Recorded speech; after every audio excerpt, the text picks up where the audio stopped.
Beurre FM, les mots piégés du débat républicain, Pierre-Henry.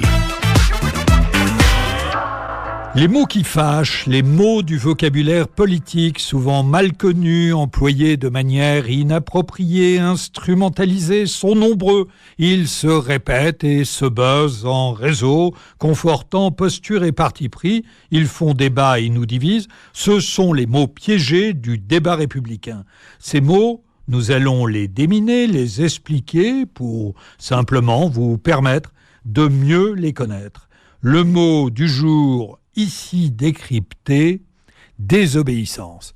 Et nous allons le faire avec Éric Thiers, historien, chercheur associé à Sciences Po, au CEVIPOF, auteur de nombreuses publications. Éric Thiers, bonjour. Bonjour. Et merci d'avoir accepté d'intervenir sur l'antenne de Beurre FM dans le cadre de notre émission. Alors, désobéissance civile, c'est un terme qui est plus que jamais à la mode dans le vocabulaire politique, qui n'est pas nouveau non plus. Désobéissance aux traités européens, c'est ce que l'on a vu récemment dans la nouvelle alliance qui a été proposée par Jean-Luc Mélenchon avec la NUP. Mais c'est aussi des mouvements de la société civile, Extinction Rebellion, le mouvement écolo, qui sont des chantres de la désobéissance civile. Et alors, la question que j'ai envie de vous poser en entrée, c'est dans quelle tradition, dans quelle histoire cette désobéissance s'inscrit-elle, notamment en France ? Alors vous avez raison de tracer une perspective historique parce que c'est un terme qui n'est pas récent, qui a connu une évolution ces dernières années, une sorte de renouveau, mais qui puise en fait dans des questions fondamentales de la politique, qui sont assez simples. Pourquoi accepte-t-on d'obéir aux lois ? Ce qui renvoie à une autre question tout aussi fondamentale, pourquoi souhaitons-nous vivre ensemble ? Et comment pouvons-nous vivre ensemble ? Alors c'est un questionnement très ancien, Oui. Chez les Grecs, chez Aristote, chez Platon, également au XVIIIe siècle avec Jean-Jacques Rousseau dans le contrat social. Comment les lois sont-elles créées ? Pourquoi accepte-t-on d'obéir à ces lois ? Et selon quel processus et jusqu'où accepte-t-on d'obéir aux lois générales ? C'est un mouvement qui a été marqué historiquement aussi au XXe siècle par des grandes figures comme Gandhi ou Martin Luther King dans des grands combats, dans des situations historiques où des droits fondamentaux étaient bafoués. C'est le contexte de la colonisation avec Gandhi, et puis c'est le contexte d'un racisme quasiment d'État avec Martin Luther King. Et évidemment, et tout ce qui concernait le combat pour les droits civiques pour les Noirs américains. Alors, ce que vous nous dites finalement, c'est, si j'entends bien, c'est que cette notion de désobéissance qui vient de loin, elle est aujourd'hui de la même nature que celle d'hier, mais elle interroge tout de même notre rapport à la politique, à la démocratie, notre rapport au collectif. Alors, comment on articule tout cela ?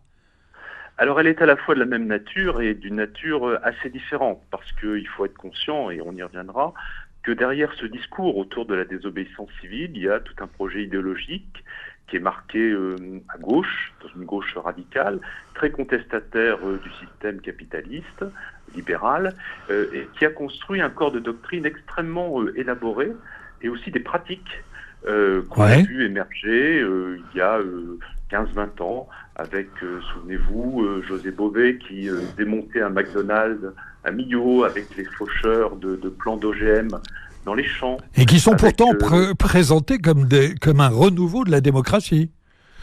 Bien sûr, c'est toute l'ambiguïté de ce mouvement.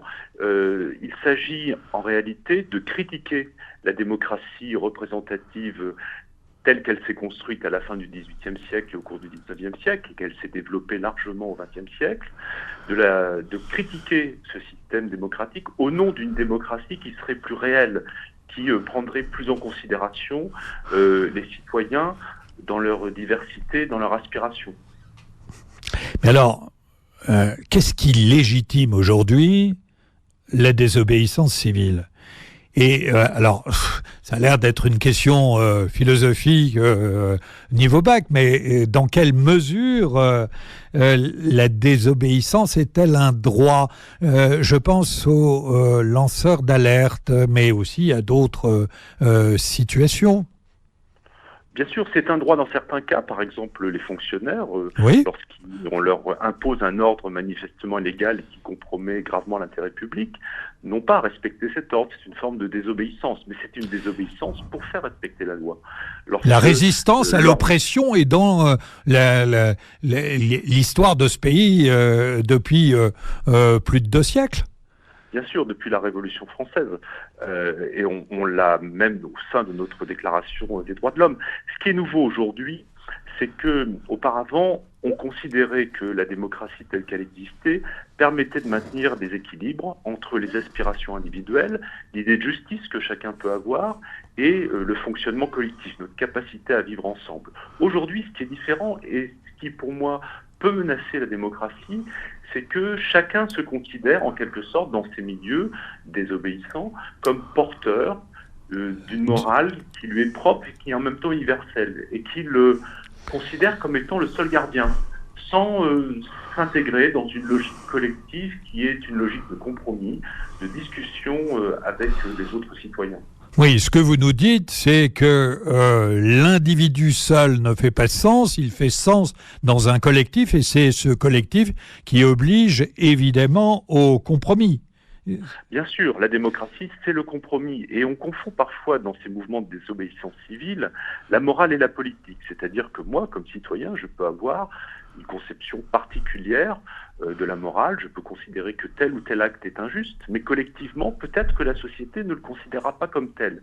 Qu'est-ce qui doit prévaloir? Est-ce que c'est la conception collective ou est-ce que c'est ma conception propre en tant que ce que j'ai appelé l'égo-démocrate, égo au sens égotique, égoïste, d'une certaine manière, moi, et démocrate parce que je souhaite imposer mon point de vue à tous les autres, d'une certaine manière. Oui, mais en même temps, la désobéissance civile, ça fait aussi progresser dans un certain nombre de cas. Regardez tous les mouvements liés au climat. Si des mouvements assez radicaux n'avaient pas été présents sur la scène politique, peut-être que la conscience de ce problème et la réponse politique n'auraient pas été au bon niveau.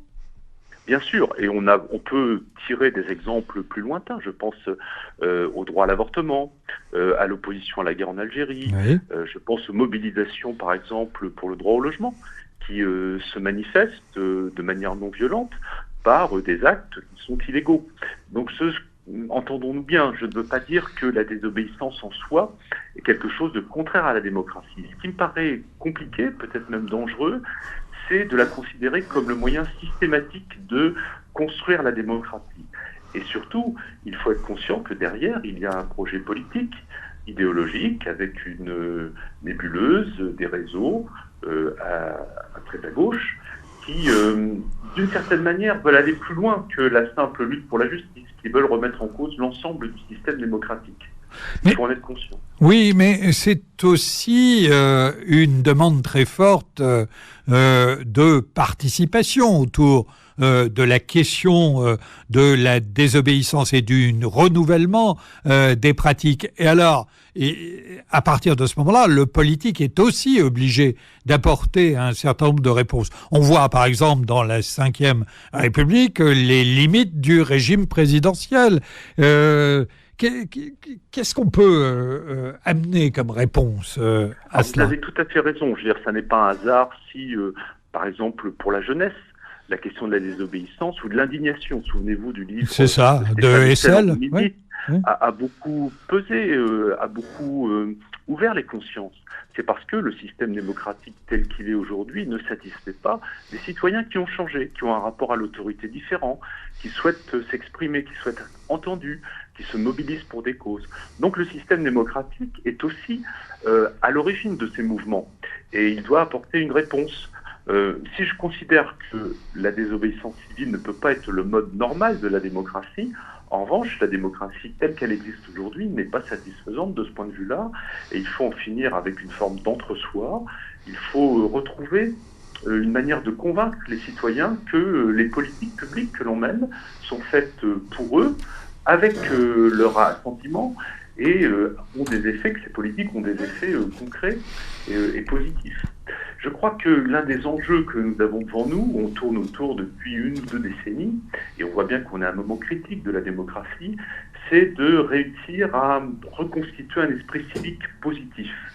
Parce que la désobéissance civile, elle exprime quelque chose d'évidemment de positif, puisque on se mobilise, oui. À quelque chose, on se mobilise, on s'oppose à quelque chose qu'on juge négatif, parce qu'on fait de la politique finalement, même si c'est parfois au nom d'une morale personnelle, mais désobéir ne suffit pas.